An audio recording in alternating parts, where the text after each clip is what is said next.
PPDB, zonasi, UN, terutama soal UN tadi dikatakan bahwa ada yang gerakan perlawanan tapi ada gerakan setuju.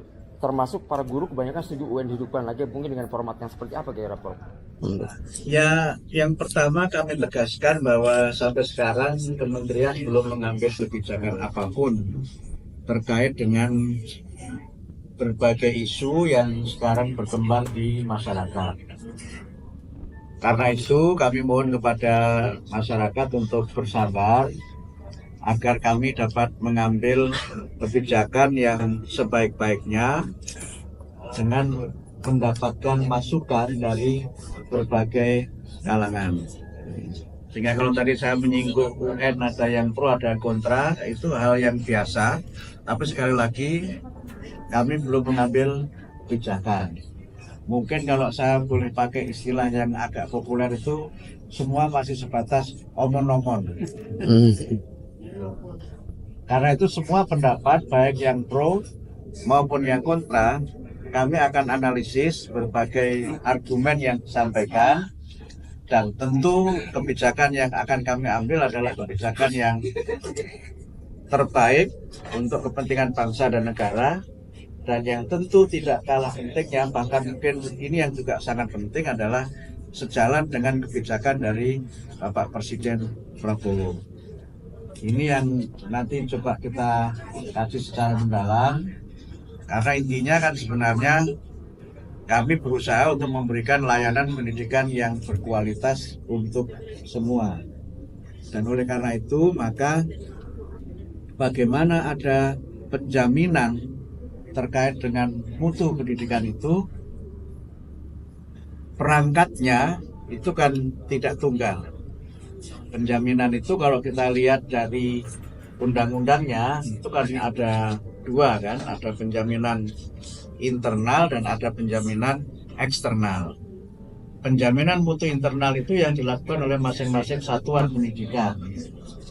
Termasuk di dalamnya adalah misalnya menyangkut evaluasi belajar peserta didik di masing-masing satuan pendidikan.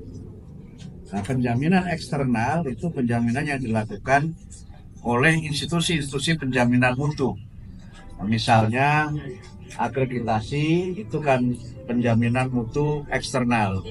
Nah, soal ujian, apakah itu bernama ujian nasional ataukah bernama asesmen nasional, ataukah dulu ada Eptanas, itu semuanya kan bagian dari alat ukur mutu pendidikan. Sehingga karena itu semangat dari penyusunan berbagai macam kebijakan itu adalah untuk penjaminan mutu pendidikan baik eksternal maupun internal. Prof, soal anggaran kemarin kan rapat di DPR ya Prof, ini apakah Kemendikbud akan menambah anggaran yang dikasih? Kemarin sudah ada yang disepakati oleh DPR, anggaran yang kita usulkan sesuai dengan PABU sudah disetujui, tetapi kami memang masih mengusulkan dalam jumlah tertentu untuk bisa ada penambahan. Tapi yang penambahan itu tentu harus kita bicarakan lagi dengan Kementerian Keuangan dan juga nanti harus kita bicarakan lagi dengan DPR. Untuk penambahan anggarannya nanti untuk apa sih Prof? Oh, agak banyak ya, saya tidak hafal, tapi yang jelas memang itu berkaitan dengan peningkatan mutu pendidikan dan berbagai kebijakan yang bersifat afirmatif. Prof, sebentar lagi pilkada. Tadi kan Prof menyinggung bahwa guru kerap jadi ada jabatan politis, mungkin ada himbauan untuk Ya, kami menghimbau kepada para guru untuk konsisten dengan profesinya sebagai pendidik dan tanpa mengurangi hak mereka sebagai warga negara untuk menentukan dan berpartisipasi dalam pemilihan kepala daerah. Kami menghimbau agar guru-guru tetap netral dan tidak menjadikan satuan pendidikan atau lembaga-lembaga pendidikan sebagai arena atau ajang kampanye calon-calon tertentu. Ini penting agar satuan pendidikan itu tetap menjadi institusi pendidikan. Kalau di luar satuan pendidikan, silahkan para guru berpartisipasi dalam politik, menentukan hak pilihnya.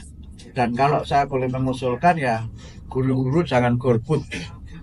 Walaupun golput itu tidak melanggar undang-undang, tetapi golput menurut saya sikap politik yang tidak banyak manfaatnya dalam konteks kita membangun partisipasi dan aspirasi politik. Mas Menteri, soal P3K tadi bagaimana? P3K tadi gimana? Kemungkinan Kami masih menunggu jawaban surat yang kami kirimkan kepada Presiden. Tapi aspirasi yang kami terima dari banyak sekali organisasi, baik organisasi profesi maupun ormas-ormas yang menyelenggarakan pendidikan, saya kira 100% ya, 100% yang swasta itu. apalagi Muhammadiyah ya. Enggak, Muhammadiyah salah satunya. Itu meminta supaya guru-guru P3K itu dapat ditugaskan di sekolah-sekolah swasta. Prof, satu lagi, ini kan sekarang guru berlomba-lomba untuk menjadi guru penggerak karena mereka dijadikan sebagai salah satu syarat untuk menjadi kepala sekolah. Tadi Prof disinggung bahwa menjadi kepala sekolah tidak bisa instan. Apakah ini isyarat bahwa akan menjadi pertimbangan untuk kepala sekolah dari guru penggerak? Ya, banyak aspirasi dari masyarakat, juga dari para kepala-kepala dinas yang kami sempat bertemu untuk kepala sekolah itu dipilih atau diangkat dari mereka yang memang betul-betul punya kompetensi.